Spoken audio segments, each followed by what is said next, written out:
Meus irmãos, hoje a segunda lição que eu ministro dentro dessa área, em função do período que a gente esteve afastado, por questão da eleição, a lição de número 10. A lição anterior já foi interessante, essa também continua sendo muito interessante,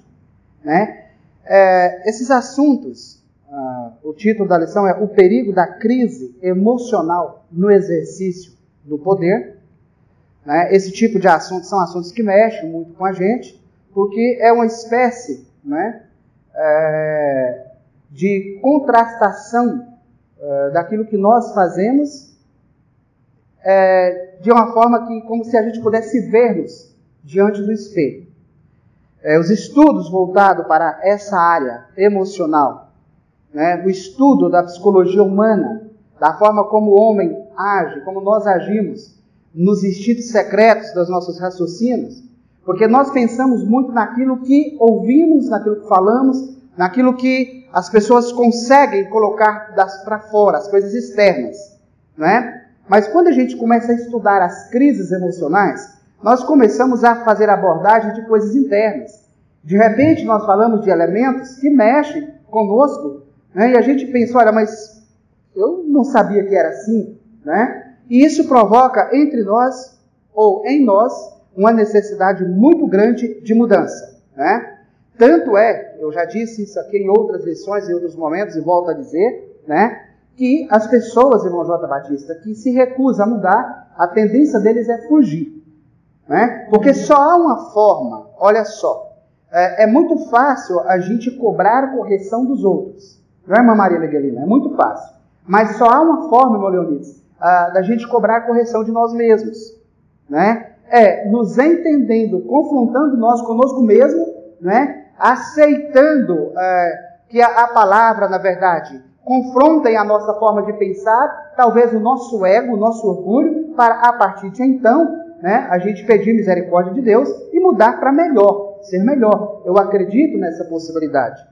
Se eu não cresce na capacidade humana de ser melhor, não faria sentido nem a minha fé, nem os nossos trabalhos, A gente ficaria em casa, ou talvez fazendo qualquer outra coisa, porque já que não é possível melhorar, porque eu viria então, porque eu me deslocaria até a igreja, porque eu tiraria tempo para ler, para tentar entender alguma coisa, se eu não estou disposto, ou se eu não creio que é possível que nós evoluímos enquanto pessoa para melhor. Então, a crença na possibilidade de melhorar e de evoluir, essa deve ser a matriz que deve estar fundamentada todo o trabalho que nós fazemos. Portanto, se você não acredita na capacidade humana de ser melhor, é preciso primeiro buscar em Deus essa fé. É preciso primeiro buscar essa esperança, porque senão nada do que nós fazemos faz sentido, e aí nós vamos ser apenas religiosos, apenas cumprir tarefas, seguir rotina, mas a nossa vida vai continuar sendo a mesma. Então, o perigo da crise emocional no exercício do poder. A palavra poder, na verdade, ela tem diversas interpretações com relação a isso. E é importante que nós vamos fazer aqui durante essa lição muitas perguntas. Será que existe apenas um único tipo de poder? Não é. Inclusive, há uma diferença gritante entre o poder segundo Jesus e o poder segundo os homens. Há uma diferença gritante. Eu digo que quando a pessoa consegue entender essa diferença, ele está preparado, na verdade, para servir. Porque o poder segundo os homens, ele se dá sobrepondo aos outros. É um poder sobre as pessoas, para torná-las refém e objetos de si mesmos. O poder segundo os homens, quem tem o poder exerce sobre as pessoas. O poder segundo Jesus Cristo é um poder que a pessoa tem em si, para usar para ela e a favor das pessoas, com as e para as pessoas. Há uma diferença muito grande. Se eu tenho poder segundo os homens, eu determino que vocês façam o que eu mando e não perguntam o que eu faço. Esse é o poder segundo os homens. O poder segundo Deus eu me revisto de graça, eu me capacito para quê? Para me tornar útil e servir as pessoas.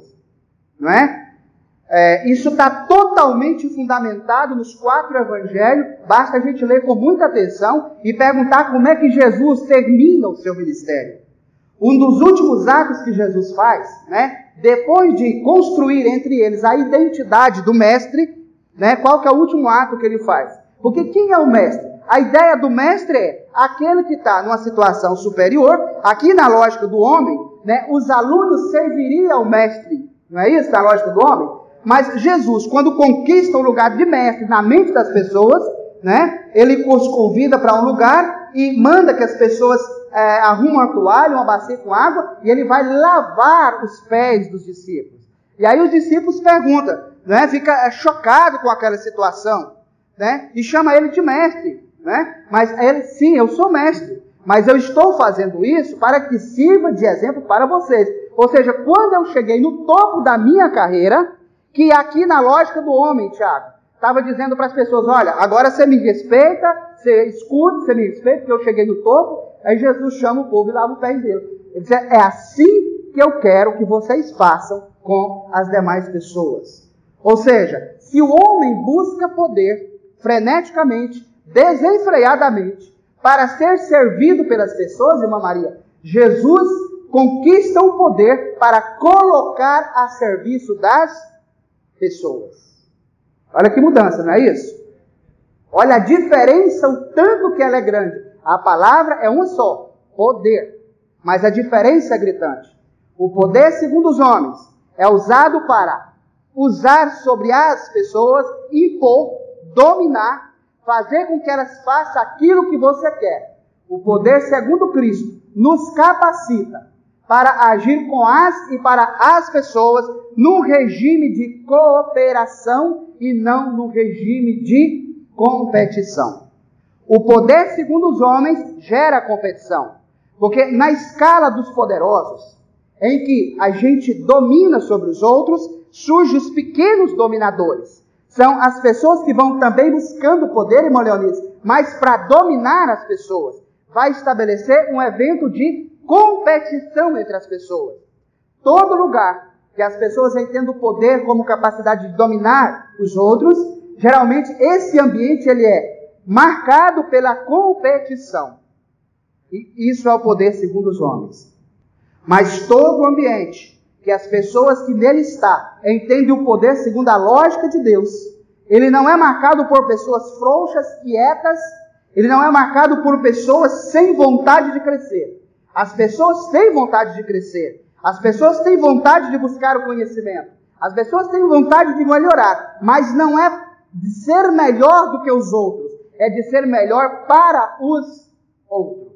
Não é? Pode falar, Caleb. A favor dos homens é contra alguém. Exatamente. O poder do homem, geralmente ele é usado contra alguém para se manter alguém em posição melhor. O poder, segundo Deus, segundo Cristo, é usado a favor das pessoas. E por isso cria o clima de colaboração, cooperação. É por isso que a igreja primitiva tinha harmonia. Porque eles compreenderam, ao acompanhar o grande mestre Jesus Cristo, e perceber que Jesus, que tinha todo o poder, se esvaziou dele, para se colocar na condição de homem e tornar servo e ensinar. O mestre que ensinava praticando.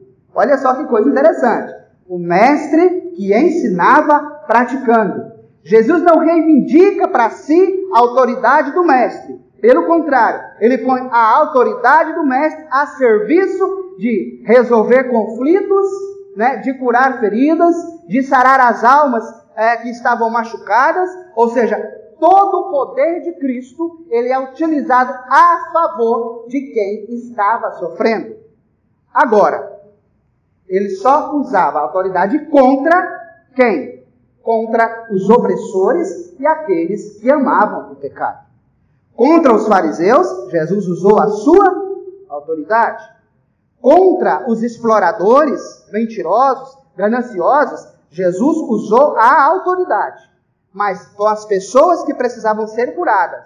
E diferente de estar pecando, de ser bonzinho ou não, porque todos precisavam de remédios, Jesus usou todo o poder que tinha, toda a autoridade que tinha, para trazer a eles alívio descanso e paz. Então, quando é que eu tenho perigo da crise emocional no exercício do poder? A primeira coisa que quem está em crise emocional no exercício do poder nem consegue distinguir para que serve o poder segundo Cristo. Que eu encontrei essa versão em um livro há muito tempo, que é chamado de hierodulia. Já ouviu esse termo? Os irmãos já ouviram? Baseado em Mateus, me parece que o capítulo 23 ou 24, não me lembro exatamente, quando Jesus vira aos discípulos e diz, olha, aqui no mundo funciona assim. Quem tem mais força domina sobre os mais fracos, e ele vai explicando. Aí ele vai dizer, mas dentre vós, eu quero que seja assim. Quem de vós for mais importante, que seja servo dos outros. Vocês viram a inversão? Então, de acordo com alguns estudiosos, esse poder que nos faz ficar maior do que as pessoas e torná-las elas refém nosso, chama hierarquia. Olha só, hierarquia. Quanto mais eu cresço, mais as pessoas têm que se submeter aos meus caprichos. Lavar os meus pés, e andar segundo os meus caprichos. O poder que Jesus institui é denominado por alguns estudiosos como hierodulia, que é capacidade de colocar o que eu tenho e o que eu posso a serviço do crescimento de outras pessoas. Ok? O texto de referência é interessante porque ele vai dizer o seguinte, a soberba do homem o abaterá, mas o humilde de espírito obterá honra. O que é soberba? A palavra soberba, ela traz a ideia de alguém que se sente maior do que si. Quer estar sempre acima. É soberbo, altivez, orgulho. Essa soberba do homem, que é muito comum na vida, na sociedade, a gente percebe muito isso presente na vida das pessoas, quando as pessoas têm o soberbo, ele tem a necessidade de estar sempre acima de todas as pessoas. Ele é alguém que pensa que é mais do que realmente ele é. Aqui diz que a soberba do homem o abaterá. Mas esse abater aqui, irmãos, na verdade, traz a ideia no sentido de, no final da existência, ou no final de tudo, quando for receber galardão, o soberbo será abatido, ele não vai vencer. Não fala necessariamente do período que nós vivemos aqui na Terra. Porque aqui agora, às vezes tem muita gente soberba, arrogante, que na verdade está vivendo uma vida aparentemente melhor do que a vida de muita gente humilde. Há muitos soberbos aí, andando de carros luxuosos, humilhando pessoas, fazendo planos malignos ou perversos, e os planos deles estão dando certo. Mas lá no final, no julgamento de Cristo, é claro que aí esse poder vai ser abatido. Porque a Bíblia diz que a glória do homem é como a flor da erva. Toda a glória é como a flor da erva. De manhã ela floresce, ou dos lírios, e depois ela vai murchar, vai se esvair. Mas o humilde, mais humilde de espírito, obterá honra. Aí vem aquela pergunta, eu até escrevi uma frase aqui, porque quando a gente vai estudar para ensinar, a gente lê pensando no que as pessoas vão pensar quando a gente está falando. Ou seja, aquelas dúvidas que eu tenho enquanto estou escutando, essas dúvidas que eu tenho que estar atento quando eu estou ensinando. Veja bem, se o humilde de espírito obterá honra, eu faço uma pergunta: qual é o momento que nós teremos de receber a nossa honra?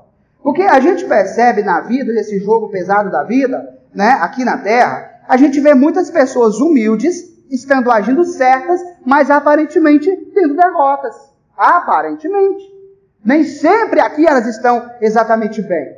E aí eu até fiz uma pergunta aqui, porque o texto de referência de Filipenses diz assim, de sorte que haja entre vós o mesmo sentimento que houve também em Cristo Jesus. Eu perguntei, quais eram os sentimentos que esteve em Cristo Jesus? Olha, aqui me disse, o apóstolo está dizendo, a carta aos Filipenses, que haja em nós os mesmos sentimentos que houve em Cristo. Então, para mim tentar entender isso aqui, eu tenho que perguntar, quais sentimentos esteve em Cristo? Como é que Cristo sentia? Profundo isso, né, irmãos? Perguntar o que Cristo falou, aquilo que está registrado é fácil. Mas perguntar o que Cristo sentia, é preciso aprofundar na reflexão para tentar entender essas coisas. Aí continua, que sendo em forma de Deus, não teve uma usurpação ser igual a Deus. Sendo forma, ele tinha todo o poder, mas ele não quis ser a forma. Forma é aquilo que a gente vê, né? Qual a forma do seu corpo? Qual a forma dessa mesa? Qual a forma, o formato desse templo? Internamente, Jesus ele conhecia a si mesmo, era enviado de Deus, mas ele não usurpou ao obter a forma de Deus. Ele viveu na forma de homem. Então Jesus vive aqui, é isso que o texto está dizendo. Ele não vive na forma de Deus, ele vive na forma de homem. Por isso ele sofre todas as coisas que os homens também sofrem. Para quê? Para que desse exemplo de superação, né? E para que ele ensinasse, o mestre que ensina fazendo, o mestre que ensina vivendo. Quando Jesus fala das aflições e das dores, ele está falando da sua própria experiência. Quando Jesus fala do peso do pecado, embora ele não tenha pecado, mas ele entende porque ele carregou sobre si, sobre os seus próprios ombros, a culpa do nosso pecado, a vergonha do nosso pecado, né? Então Jesus se faz homem e na forma de homem, ele é capaz de sentir o que os homens e as mulheres, né, sentiram e sentem todos os dias. Então ele resolve, ele opta, né? Ele toma a forma, ele vive dessa forma simples, ele não se usurpa a ser igual a Deus, porque ele entende qual é a sua missão. Mas no final, no versículo 9 de Filipenses 2, pelo que também Deus o exaltou soberanamente, e lhe deu o nome que é sobre todos os nomes. E aí eu fiz a pergunta, que é o seguinte: quando se dá a exaltação de Deus? Não é interessante pensar sobre isso? Jesus foi humilde. Ele se humilhou. Ele se esvaziou de si. Tomou a forma de homem. Ou seja, ele foi humilde. Agora, irmãos, vamos imaginar o cenário de Jesus preso, sendo chicoteado, e alguém batendo nele e diz: olha, tu não és o rei dos judeus? Tu não ressuscitou, curou pessoas? Por que é que você não desce da cruz? Quando ele vê pessoas pecadores lhe acusando de coisas que ele não fez, né? Como é que uma pessoa humilde que nunca errou, como é que ele pensa naquele momento? Imagina você, né? Imagina você fazendo as coisas que é certa, mas a multidão se volta contra você e em coro único te acusa, né? E prefere, na verdade, a sua condenação do que a condenação de um que verdadeiramente tinha feito coisas erradas. Ora, a Bíblia não diz que o humilde será exaltado, será honrado? Sim. Então eu fiz a pergunta: quando é que Jesus é coroado? Quando é que ele é honrado? Quando é que ele é exaltado? É exatamente depois da ressurreição. Até a morte, Jesus enfrenta dilemas, enfrenta problemas. Mas você vai me falar o seguinte: olha, mas foi só o momento da cruz. Não, não foi só o momento da cruz. Jesus enfrentou outros problemas também. Imagina nós que conhecemos o poder para impor, o poder para competir, para mostrar que somos melhor, nós e o diabo lá no pináculo do templo. Olha só, a gente briga por causa de pouca coisa, né? Olha só, Jesus está no pináculo do templo, ele é o Filho de Deus, ele tem poder para todas as coisas, e está lá o diabo, menor do que ele, né? Desafiando ele. Ué, se tu não és o Filho de Deus, manda que essa pedra se transforme em pão. Uai, mata a tua fome, tu está em jejum, está sem comer, mata a tua fome. Isso não é desafiador? Imagina, você tem poder sobre alguma coisa, é algo que você domina, mas alguém chega e te desafia. E você guarda aquilo, porque ainda não é a hora, né? Jesus sofreu outros momentos que ele fugiu, né, que ele teve outras tribulações em outros momentos. Ele é humilde. Mas os humildes não serão exaltados? Irmão, por que eu estou frisando isso aqui? É que, na verdade, a gente acha que essa questão dos humildes serão exaltados é que a gente vai vencendo toda a briguinha que tem aqui na vida. E não é assim. Na consumação final de todo o processo, os humildes serão exaltados, serão honrados. Jesus, depois que cumpre toda a missão dele aqui na terra, né, o que ele faz? Ele é coroado de glória. A humildade dele é compensada, assim como a nossa será, se nós não fizermos do poder uma ferramenta de constrangimento na vida das pessoas. Então, irmãos, tenha fé, tenha esperança, não perca o controle, não caia em provocações malignas. A humildade talvez não traga resultado no aqui e no agora, mas se for fiel até o fim, ela será recompensada. Compreendendo que humildade não é falsa submissão. Humildade é se colocar sempre na condição de aprendiz, né? Humildade vem da palavra humus, que significa formado da terra, ou seja, se eu sou formado da terra, eu também tenho em mim substâncias frágeis e eu preciso estar aberto em condição de aprender sempre. Humildade combina com altivez.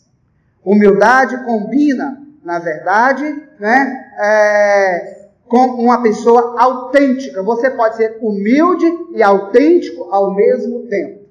Tá? Humildade não pode ser confundido com hipocrisia e falsidade. Não pode ser confundido, né? Jesus foi humilde, mas teve coragem de responder à altura das pessoas que o confrontaram e continuou sendo humilde.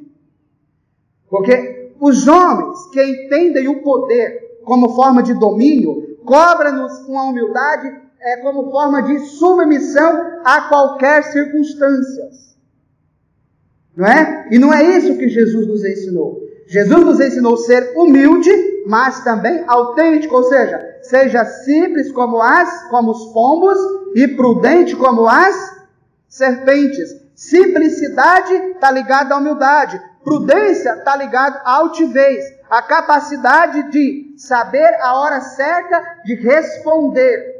Não é? De não responder com arrogância para destruir o outro, mas de entender que se nós temos uma fé, nós também podemos ter coragem de expressá-la, de falar sobre ela. Se nós temos uma ideia, nós temos coragem de falar sobre essa ideia. Mas ser humilde para quê? Para sempre que alguém nos explicar algo melhor sobre a ideia que nós tivemos, nós estamos preparados para compreender.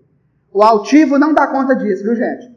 O altivo é o seguinte, é assim, está pronto e acabado. Eu não aceito que ninguém diga mais nada. Isso, na verdade, né, aliás, o orgulhoso, o soberbo, ele é assim. Ele não tem humildade, ele não aceita. Está pronto e não tem conversa. O humilde tem coragem também, mas ele sabe entender, né, que assim, olha, de fato eu estava errado. Eu vou compreender melhor isso, eu vou rever os meus argumentos, porque eu preciso crescer, com toda certeza. Oi. Os humildes serão exaltados durante toda a eternidade. Boa observação, né? O que não significa que aqui, perante a opinião pública, talvez de vez em quando ele pareça humilhado. Assim como Cristo pareceu humilhado, né? Só que a diferença, irmãos, veja bem, quando o diabo e a multidão comemoravam o Cristo morto, diz a Bíblia, né, que Cristo descia as profundezas do inferno e pegava o quê? As chaves da vida, da morte, tirava o poder da mão do diabo. Ele descia nas profundezas quando os adversários achavam que tinha derrotado. Jesus estava crescendo e chegando à última instância do poder, para que pudesse ser usado na totalidade a favor daquelas pessoas que precisavam da ajuda dele. Não é? Tentação por busca do poder. Irmãos, olha só, as pessoas são tentadas, principalmente na nossa sociedade competitiva. As pessoas são tentadas o tempo todo a buscar o poder. Mas por quê? Geralmente não é para servir. É o poder para dominar sobre as pessoas. As pessoas buscam, matam, brigam, mentem, não é? Para obter o poder, quando o poder para elas é uma ferramenta de escravidão do outro. Olha só, nossa lição de hoje é sobre uma das grandes tentações humanas, a busca do poder e do desejo de conquista, ambos a qualquer preço e custo, ainda que seja passando por cima da nossa saúde emocional. Coisa interessante. Quanto vale?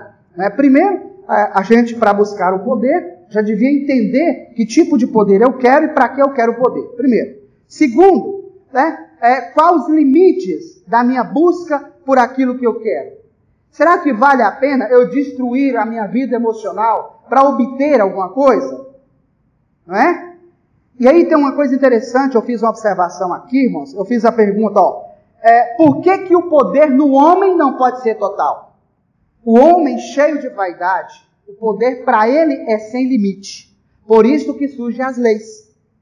Né? Tem o Barão de Montesquieu, né? Eu não me lembro exatamente a frase dele, mas falando sobre o espírito das leis, ele disse uma coisa mais ou menos assim. Diz que todo homem é tentado a ir além, até que seja freado pelos elementos da lei. Não é essa linguagem lá, mas traz essa a ideia.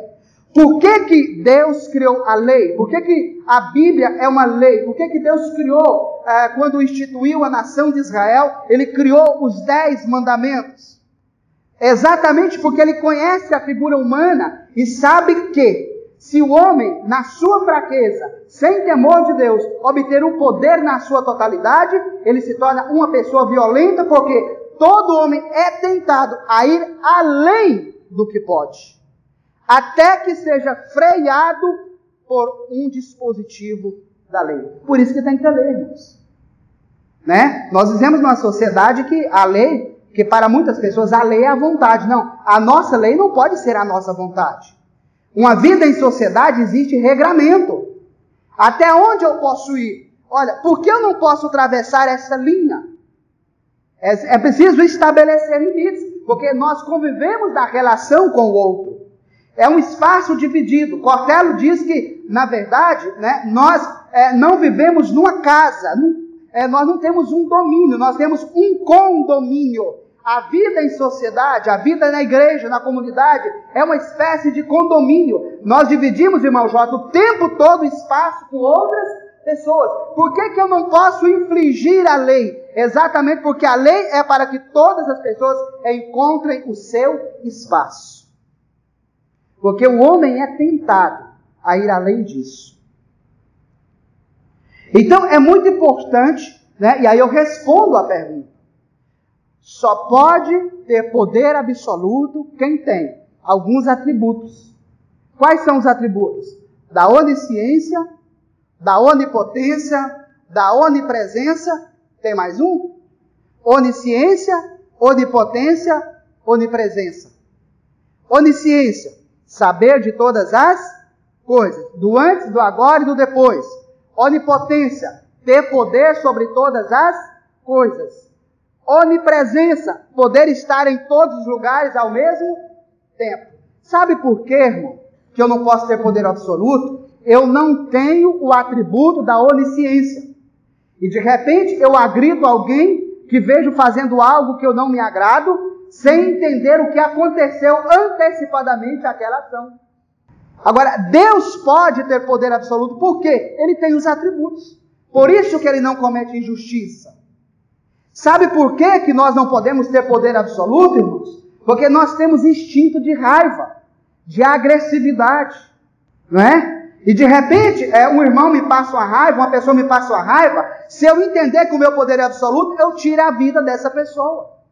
E eu preciso entender que tirar a vida, na verdade, está fora das nossas atribuições. A lei diz que eu não posso tirar a vida das pessoas. Viu por que existe a lei? Porque no meu instinto de raiva, se eu não tiver autocontrole com poder absoluto, eu tiro a vida das pessoas. Vocês já viram, antigamente existia muito, o irmão J. Batista, que trabalha no serviço militar há algum tempo, provavelmente já tenha percebido isso, aqueles homens fortes que tem na cidade, musculosos, que qualquer coisinha humilha os outros. Qualquer coisinha. Porque ele sente que ele tem um poder físico imponente maior do que os outros. Esses homens, na ausência, né, da sua própria vergonha e do seu próprio caráter, eles têm que ser detidos por outras forças para que não faça besteiras. Tinha muito valentão assim, não tinha, irmãos? Era o valentão. Chegava na festa, né? Quando ele olhava lá o oponente frágil, qualquer coisinha ele estava chamando para briga, chamando para tapa. Tem muita gente assim na sociedade hoje, que talvez não chama para briga e não chama para tapa, mas tem poder de punição, né? Às vezes tem poder de perseguição, só basta a pessoa contrariar ele, que ele usa o poder indevidamente. Indevidamente. Né? A força pode ser usada para aplacar a ira de alguém, sem problema nenhum. Se tem algum monstro na sociedade querendo fazer maldade, tem alguém preparado para usar a força e deter alguém que não entendeu os limites do poder. Alguém que achou que tinha poder sobre tudo. Agora, importante é, se nós entendermos que nós não temos poder sobre tudo e Deus não nos deu poder sobre tudo. Porque nós não podemos. Sabe quem é grande, irmãos? Quem entende realmente que não está em crise emocional de poder? É aquela pessoa que entra em conflito com uma criança, ele tem mais força do que a criança, poderia bater na criança, espancá-la, alguém que é mais fraco do que ele, mas ele não faz, porque ele entende, olha, eu como pessoa mais forte, não posso usar da minha condição, porque eu tenho um limite. Qual que é o limite? Eu sei que eu tenho que ter regramento e eu não sou uma pessoa doente. Tem muita gente doente no poder. Simples. Alguém que nós elegemos, colocamos lá, e a pessoa rouba dinheiro público, ele não sabe o limite do poder. Ele foi colocado lá para governar o dinheiro, mas não foi para pegar o que não era dele. Ele excedeu os limites do poder. Então, irmãos, por esse ângulo, pastor José, a gente vive uma sociedade em crise emocional o tempo inteiro. Não é à toa que o mundo está parecendo uma tampa de marmita, pressionado, pronto para explodir qualquer hora. Não é à toa que em grupos, só basta se abrir a boca, qualquer coisinha que o outro discordou, a pessoa vem te atacando assim com uma furiosidade tremenda. As pessoas estão furiosas. As pessoas estão irritadas. O mundo está funcionando como se realmente estivesse dentro de uma panela de pressão com fogo fervendo o tempo todo. Perdeu-se muito a falta de respeito. Sabe por quê? Concepção de poder errado. Uma pessoa humilhada pelo outro, mas ele quer humilhar aquele outro para descontar aquilo que ele fez. É um efeito doentio que a perspectiva de poder sobre as pessoas vem trazendo para a humanidade. Na verdade, irmãos, todas as pessoas precisavam ouvir isso. Não era só os cristãos. A gente precisava ter oportunidade para fazer com que essa palavra chegasse na vida comunitária. Há muita coisa horrível acontecendo todos os dias. Mesmo numa cidade tão pequena quanto as nossas. Quando você vê alguém matar o outro com uma violência extrema, é porque um dia um poder foi usado de forma extrema contra essa pessoa, e essa pessoa também usou o poder de forma extrema contra outra pessoa. Isso vai acontecendo. Só que nós só percebemos isso quando a briga chega no campo físico, quando as agressões são visíveis, quando toma um tapa na cara, quando toma uma cacetada, quando toma uma facada, aí você fica escandalizado. Mas antes do tapa, antes da facada, antes da agressão física, já houve um evento de profunda perturbação social, o uso de um poder indevido, em que alguém humilhou insistentemente alguém, né? E essa mente vazia de Deus não compreendeu e acabou entrando na esfera que ele não podia entrar.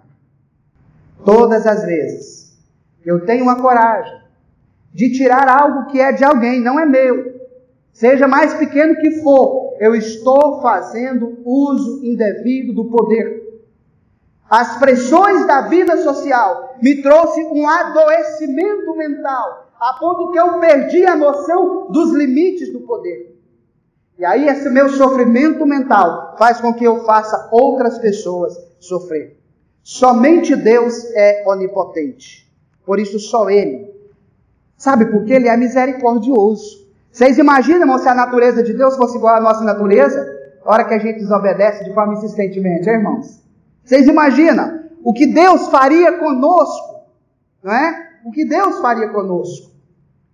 Então, irmãos, vamos nos educar, pedir a Deus que nos eduque para que nós entendamos o que é o poder, para que serve o poder. Porque nós vivemos num mundo que entende isso totalmente distorcido. O poder absoluto dado a Jesus. Pessoa humana alguma tem esses atributos. Só Deus possui essa qualidade, essas qualificações e essa majestade poderosa. Eu vou lembrar de outros elementos aqui. Veja bem. A Bíblia diz: a quem muito é dado, mais é cobrado. Não é isso? Tem um filme, eu posso citá-lo aqui também. Eu acho que é do Homem-Aranha. Tem um momento lá que o pai, ou o tio, como é que chama lá? Quem lembra? Me ajuda aí. O tio Ben, é isso, né? Quando o menino está desenvolvendo as habilidades de poderes sobrenaturais, o que o tio fala para ele? Com mais poder, vem mais responsabilidade. Então, irmãos, quanto mais responsabilidade você tiver, mais conhecimento Deus vai te dar.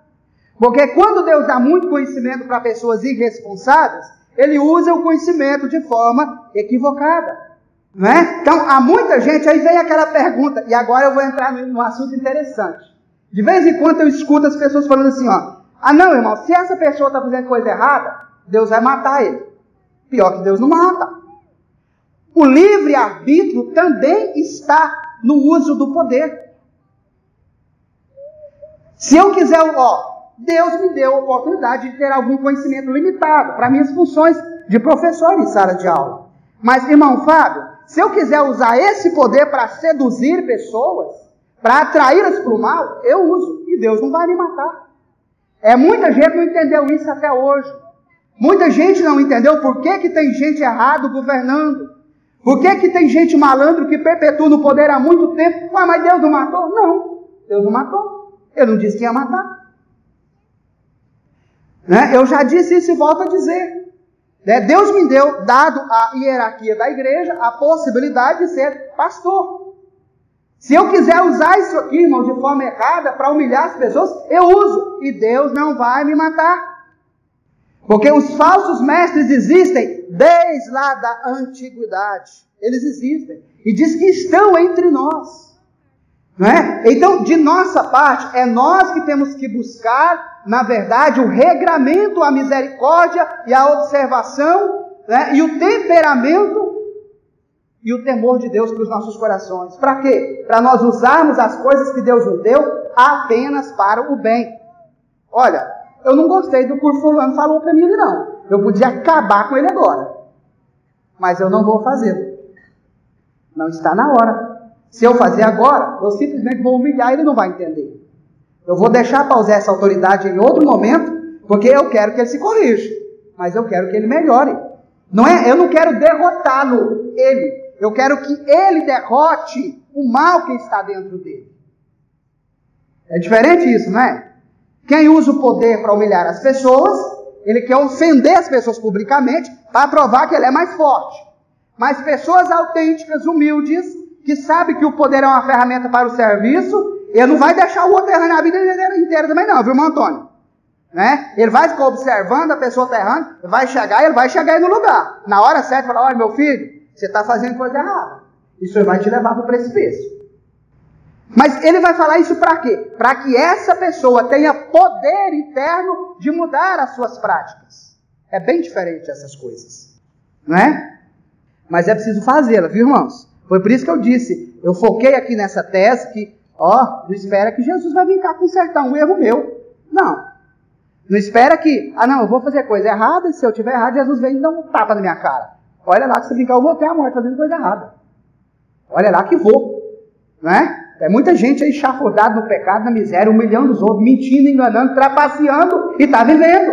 E se brincar, vai longe. Não é? Se brincar, vai longe.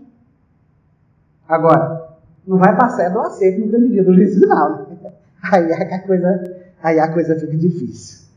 Então, irmãos, é melhor ter temor de Deus, porque é o princípio, né, da ciência e da sabedoria. Imagina aqui, Jesus tem todo o poder. Se ele quisesse tomar todo o alimento da humanidade. Olha, eu vou mexer numa coisa simples agora e vocês vão entender muita coisa boa. Imagina, o homem quando não tem poder, ele vai no mercado, compra o que precisa para comer e compra o que precisa até para jogar fora. Ele esquece que tem seres humanos que está faltando pão na mesa. Se ele jogou fora, por que ele não guardou para alguém? É mau uso do poder. É mau uso do poder. Todo desperdício, irmãos, é mau uso do poder. O que é o poder? É um elemento, você pode usar ele para o bem ou para o mal. Né? Qual a dimensão e o tamanho dele? Depende do seu comportamento, da sua educação. Escutem bem, irmãos, eu mexi numa coisa séria agora, né? Parece simples. Sabe qual que é a diferença, irmão, do pequeno erro e do grande erro? É a oportunidade que a gente tem. Por isso que a gente tem que corrigir os pequenos erros. Né? Quando Jesus multiplica o pão, né? Eu acho interessante, eu até vou usar essa expressão aqui para os irmãos entenderem. Irmão, só caiu maná do céu. Veja bem, só caiu maná do céu quando o povo estava no deserto e o deserto não produzia nada. Lá, as ferramentas do homem não tinham poder para fazer produzir, porque o deserto era improdutivo e eles estavam passando por o deserto. Depois que esse povo habitou numa terra produtiva, nunca mais se viu falar em cair maná do céu. Se eles teve que produzir. Para não ter injustiça, teve que regrar. Aí Cristo, a lei de Deus do Antigo Testamento, criou o regramento. Distribuiu terra de acordo com o tamanho das famílias. Ou seja, agora tem que regrar. Porque um não pode ter poder sobre as coisas dos outros. Porque eu quero que todos vivam bem. E se porventura alguém começar a ter problemas de doença, de tanta coisa, e for vendendo as suas propriedades para tratar, tiver problema de família, quando completar 49 anos, essa propriedade vai voltar à família de origem.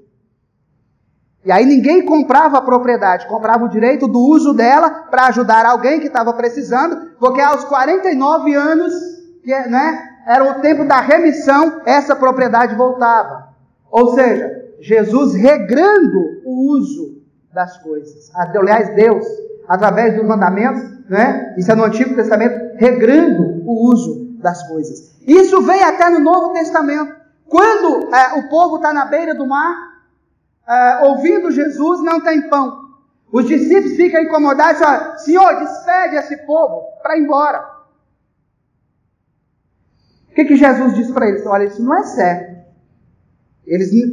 Eu imagino que Jesus pensou: esse povo veio aqui para me ouvir. Eles estão com sede de ouvir uma palavra. Então é justo que eu também mate as fomes de pão. Mas, irmão, Jesus não era o mesmo Filho de Deus? Não podia fazer cair pão do céu? Mas o que Jesus faz? Alguém de vocês tem alguma coisa? Um moço tinha. O que Jesus faz ali? Multiplica. Olha o poder sendo usado de forma regrada. Multiplica, reparte e o povo come. E aí o que ele diz? Guardam as sobras. De onde veio o poder que nos permite pegar coisas prestáveis que ainda prestam e joga fora? Tem alguma coisa errada por aí. É falta de educação cristã. É por isso que eu digo, irmãos, que a Bíblia é a coisa mais perfeita. Nós é que recusamos entendê-la. O poder absoluto só Jesus tem, porque Ele sabe usar. Olha como eu estou explicando como é que Jesus usou o poder de forma regrada. Ele não se exibiu, Ele não se mostrou, Ele não competiu. Ele só curava quando alguém precisava de ser curado. né? Ele não fez milagre para provar para ninguém. Quando o diabo mandou ele fazer 3 milagres para provar que ele não fez. Ou seja, o poder que Deus nos dá não é para provar nada às pessoas, é para exaltar o nome de Jesus Cristo e para tirar a dor que aflige a nossa alma. Quando Jesus cura, Ele não cura, né, para competir. Quando Jesus cura, Ele cura por causa da aflição que está na alma da pessoa que está doente. Antes do milagre é preciso vir a misericórdia. Antes do milagre é preciso vir a misericórdia. Primeiro Jesus se compadece das almas sofredoras.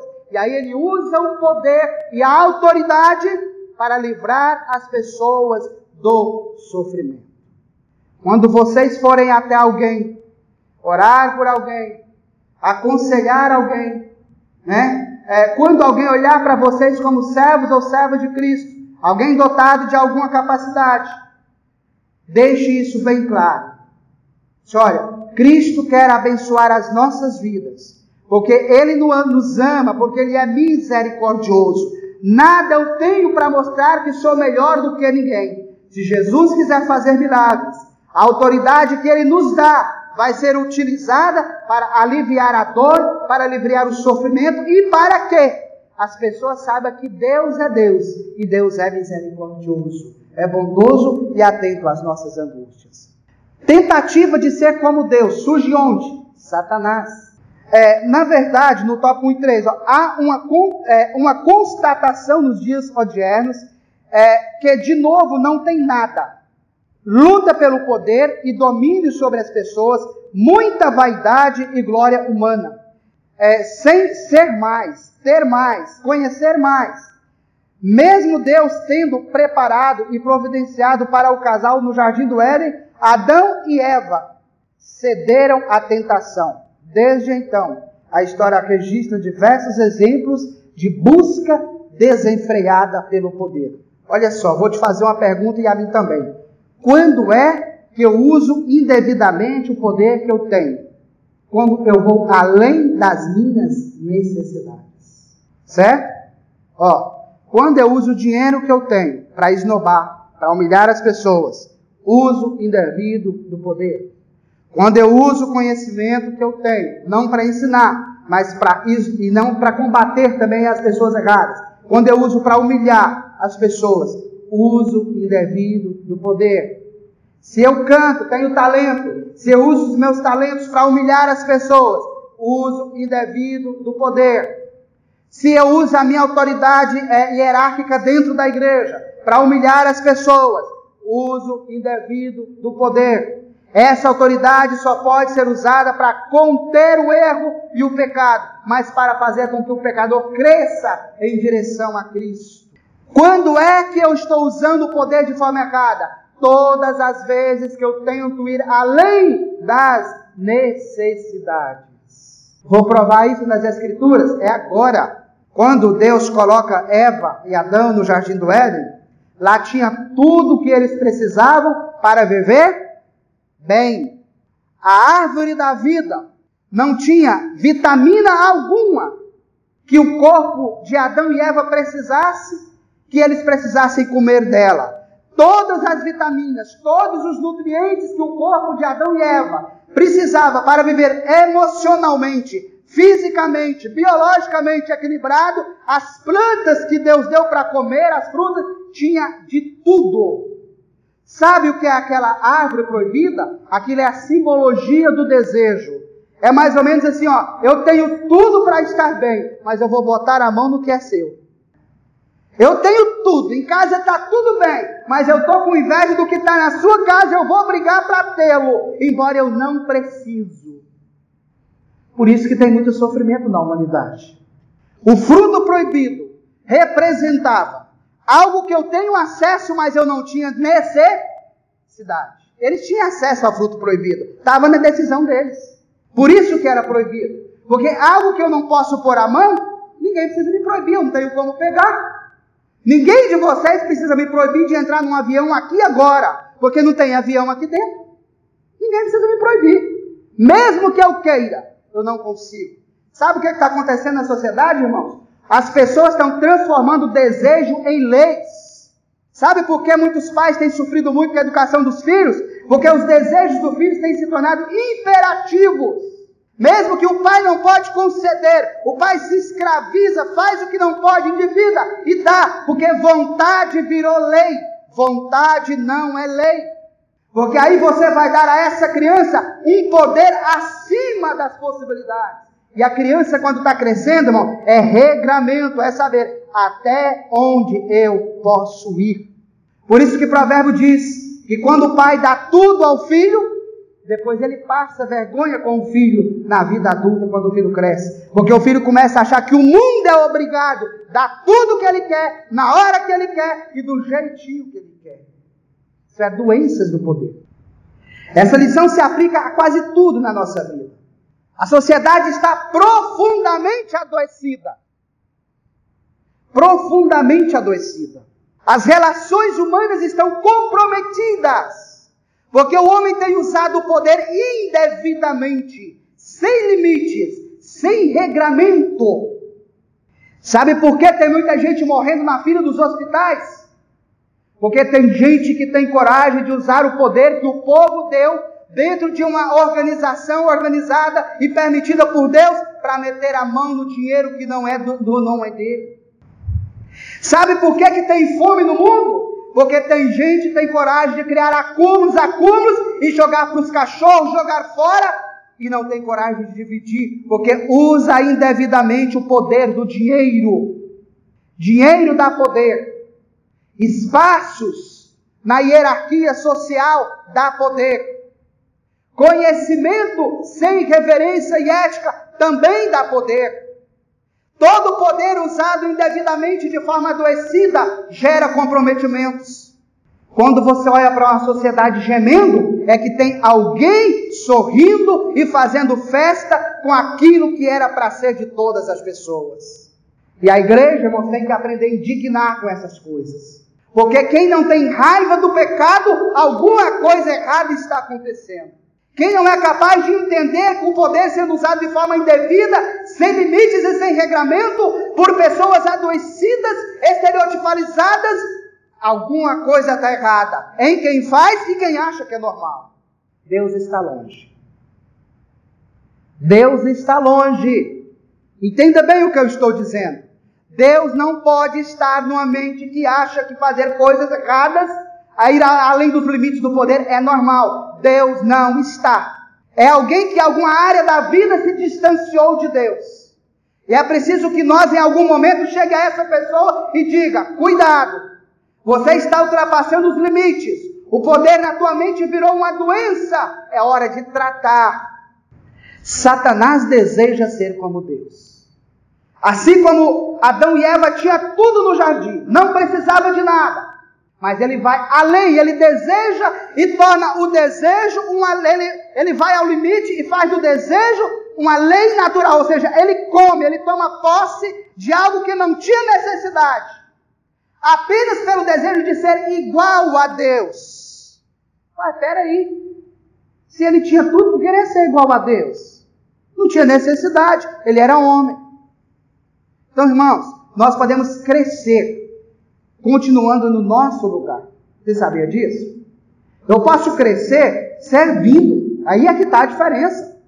Eu não tenho que galgar lugar melhor na igreja, para mim derrotar o J. Batista, para derrotar o Caleb, para derrotar o pastor. Eu não tenho que crescer aqui para derrotar ninguém. Eu cresço paralelo com eles, para que junto a gente torne mais útil e aumente a nossa capacidade de servir as pessoas.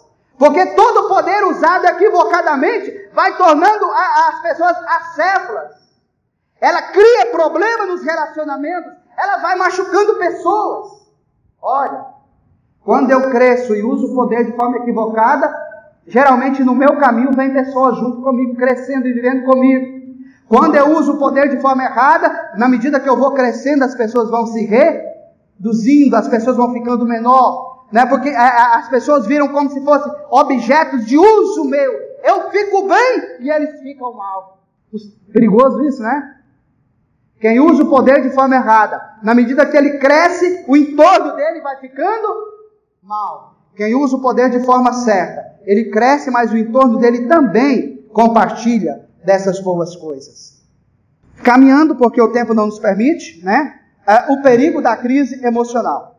Sabe o que é o grande problema, meus irmãos? Diz que tem a síndrome em torno das lideranças. Está no tópico 2.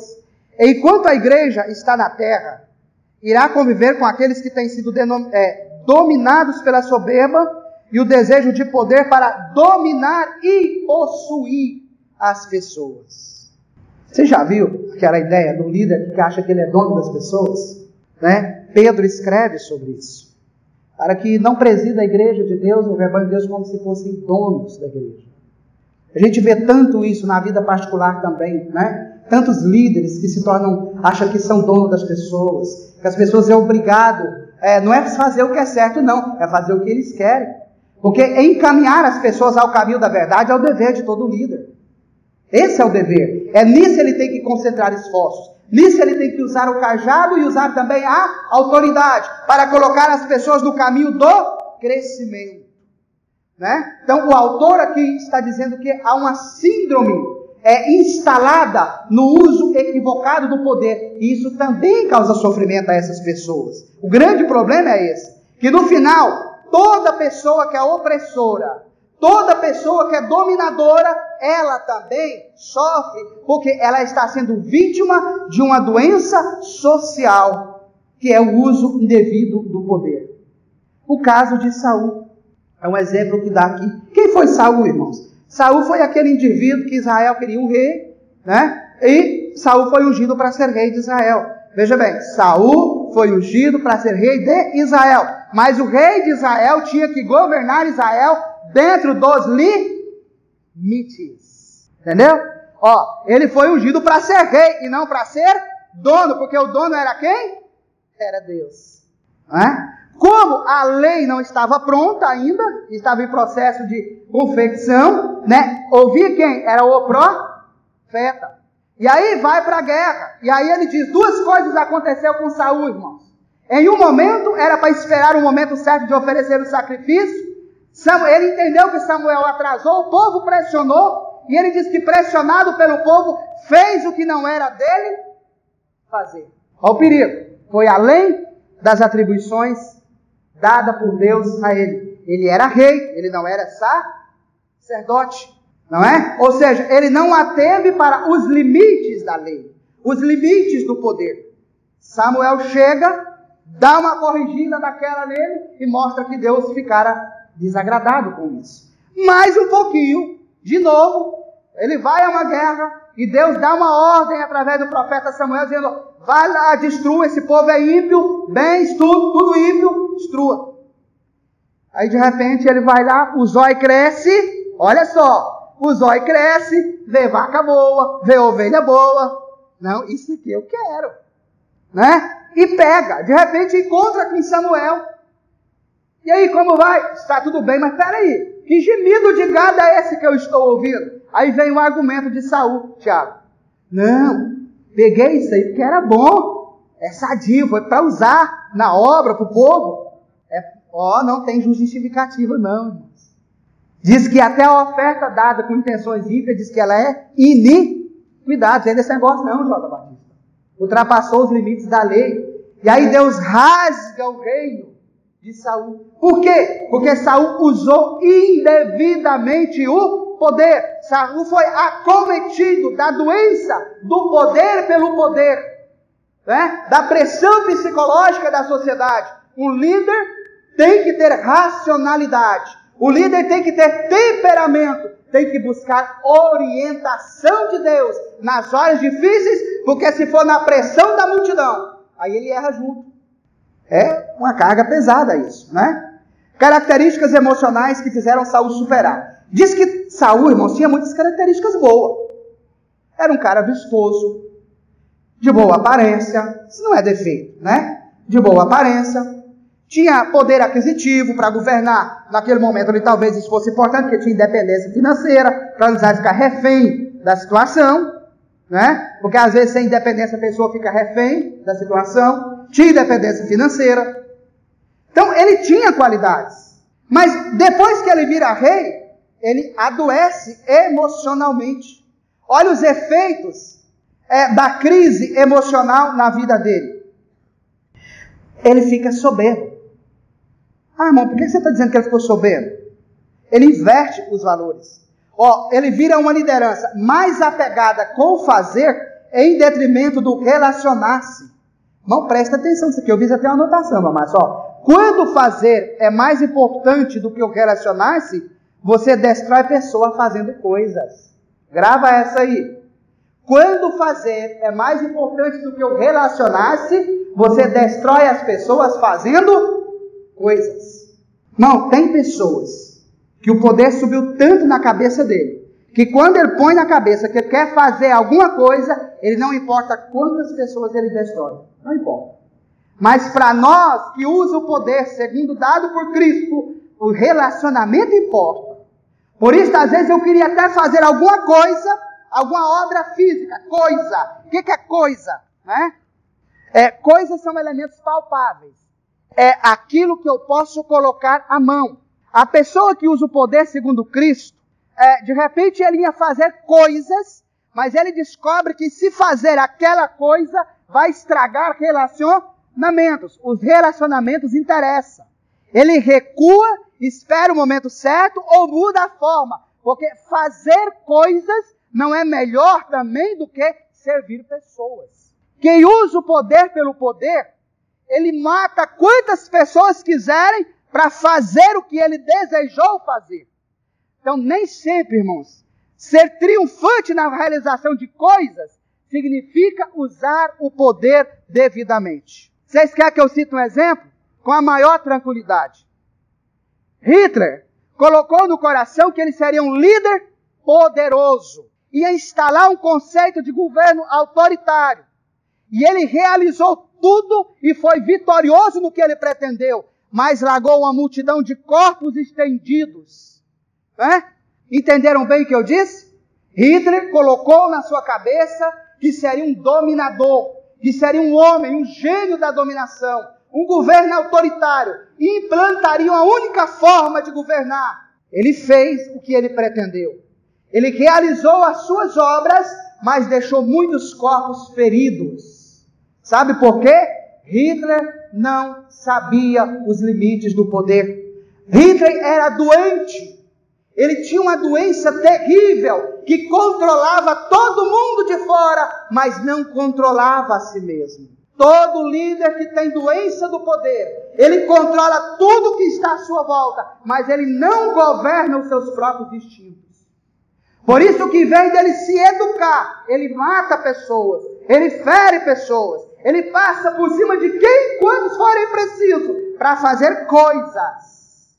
Jesus é sensível, né, irmãos? Vocês já perceberam que Jesus é sensível? Ele vai lidando com a humanidade com tanta cautela, permitindo que os pobres cheguem até ele, que os pecadores cheguem até ele. Ele é sensível. Ele quer construir um reino, mas o reino que ele quer construir é com as pessoas, não é para derrotar pessoas. Ele só quer derrotar o reino que derrota pessoas. Por isso Jesus é sensível. O relacionamento interessa para ele. Quem está junto interessa para ele. Relacionar-se, fazer com que aqueles que estão à sua volta também cresçam junto com você. Vocês gravou essa? Olha só, quando fazer é mais importante do que relacionar, você destrói pessoas fazendo coisas. Um líder doente emocionalmente destrói pessoas para construir coisas. Consequências inevitáveis. As consequências são inevitáveis. Não erreis. Deus não se deixa escarnecer. É simples isso. No juízo final, nós vamos pagar por isso. Todos que eu humilhei indevidamente, não foi os que eu corrigi, foi os que eu humilhei indevidamente. Todos que eu zombei, todo o poder que eu usei de forma errada, no juízo final as consequências virão. Os efeitos da crise emocional na liderança geram soberba, não é? Arrogância. Está lá no tópico 3.2. Pedro, no início da sua carreira, é soberbo. Ele é autoritário. Ele é valentão. Mas Jesus converte Pedro e Pedro fica humilde. E aí ele faz o que tem que ser feito. ele tinha falha de caráter, porque a doença psicológica do poder, a opressão psicológica, faz com que o caráter do indivíduo se manche. Pedro adoece psicologicamente, ele tem problema de caráter, ele mente, ele nega. Ele sabia quem era Jesus, mas quando ele se sente pressionado, o que ele diz? Não, eu não conheço esse homem. Ou seja, Pedro está com a deformação de caráter. Para sobreviver, ele nega, ele mente. Quando as pessoas não entendem os limites do poder, para se dar bem, eles mentem também. Eles traem, eles inventam fofoca acerca do companheiro, para se dar bem. Eles maltratam o companheiro para se dar bem. Pedro nega Jesus para sobreviver naquele ambiente. Ele tinha um problema ali, mas ele é curado depois. Falta de saúde e equilíbrio emocional prejudica o vocacionado. Olha só, que governe bem a sua própria casa, tendo seus filhos em sujeição com toda modestia. Que coisa interessante, irmãos. Quando ele está escrevendo sobre a questão das características do obreiro, tópico 3 e 3, fala da saúde e equilíbrio emocional, que prejudica o vocacionado. Diz que quem não governa bem a sua casa, não serve para presidir o rebanho de Deus. O que é esse governar?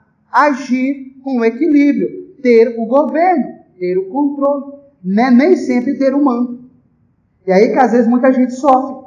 Filho tem mais de 18 anos, de repente faz alguma coisa que é contra a vontade do pai, mas a Bíblia está falando de governo. O pai ainda é o pai daquela casa. Ele não é mais o dono depois que a criança adquire a vida adulta.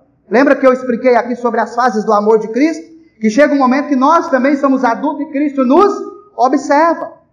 Mas governar significa aquele que não é capaz de usar o poder de forma equilibrada, não tem saúde emocional e causa um estrago no ambiente que ele está. Aí vem as orientações de 1 Timóteo 3, 4, 5. Não repreendas asperamente os anciãos, mas admoesta como os pais, aos mancebos como a irmãos, as mulheres idosas como mães, e as mais novas como se fossem irmãs. Gente, se vocês tivessem aqueles versículos que é rico, ele livra a gente de uma baita confusão que acontece no mundo hoje. Aqui, irmãos, na verdade, Paulo está instruindo Timóteo como é que ele ia fazer com as pessoas no relacionamento. Um homem equilibrado, um líder equilibrado, que não tem doença de poder, como é que ele lida? E quando o mais velho errar, ele fica calado porque ele é mais velho? É isso que a Bíblia está dizendo, irmãos? Não. O povo anda ensinando muita coisa errada aí, viu? Olha o que a Bíblia diz, não repreendas asperadamente os anciãos. Suponho que eu sou o ancião da igreja, estou caminhando para lá, né, amiga? E aí, de repente, o Eduardo, um jovem de 20 anos de idade, eu estou com 60 ou 70 anos de idade, ancião, cabeça branca. O que a Bíblia está dizendo para o Eduardo? Eduardo, se o Dalvan, que é ancião da igreja, errar, não corrija asperadamente, ou seja, fale com ele de forma educada, como que ele é mais velho do que você. Respeite esse limite da idade, mas fala com ele que ele está errado. É isso que a Bíblia está dizendo, não é muito claro isso.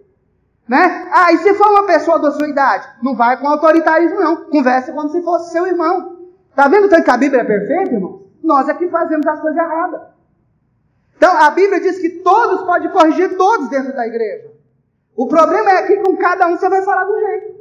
Se é com uma pessoa mais velha, você vai dirigir a ele como um ancião, como se ele fosse seu pai. A gente não corrige. Vocês têm coragem de falar para o pai de vocês quando ele erra? Eu tenho coragem de falar para o meu. Falo tranquilamente. Mas eu falo como estou conversando com o meu pai. Mas e se o Tiago, que é da minha idade, errar? Eu vou falar com o Tiago que ele está errado, mas é como se ele fosse o meu irmão. A diferença, irmão, é o jeito de falar. Isso é equilíbrio, isso é saúde, isso é poder sendo usado dentro dos limites. Isso é gente que não tem doença do poder. É gente que não foi psicologicamente afetado ainda, e age com sã consciência. E por fim, sem equilíbrio e temperança, as credenciais do obreiro para nada servirão. Forte isso, não é, irmãos? Está no finalzinho aqui da lição. Sem equilíbrio e temperança, as credenciais de obreiro não valem absolutamente nada. Sabe por quê? Porque o poder saudável, segundo Jesus, a autoridade vem do meu exemplo e nem do lugar que eu estou. É por isso que Saul é rei, Samuel é profeta. Veja bem, mas quando Saul erra, Samuel chega e diz: olha, meu filho, você cometeu um erro. Certo, você era meu governo. Errado, Deus manda te dizer que Ele está rasgando o seu reino, porque você errou. É por isso que Natã é inferior a Davi. Davi é rei, ungido por Deus. Mas quando Davi erra, Natã chama Davi, respeitando ele como rei. Rei, você cometeu uma falha. E por causa dessa falha, tem 3 coisas que vai acontecer e você escolhe. Que maravilha! Está vendo o que é o poder? Isso é o uso adequado do poder, irmãos. Isso é o uso sadio do poder. É cada um agindo dentro dos seus limites. Não é eu matando os sonhos de ninguém para eu sobreviver. Não é eu atropelando ninguém para eu ficar bem. É eu permitindo que todas as pessoas agem dentro dos seus limites estabelecidos pela lei. No nosso caso, a lei de Deus. Que Deus abençoe os irmãos. E eu devolvo a oportunidade.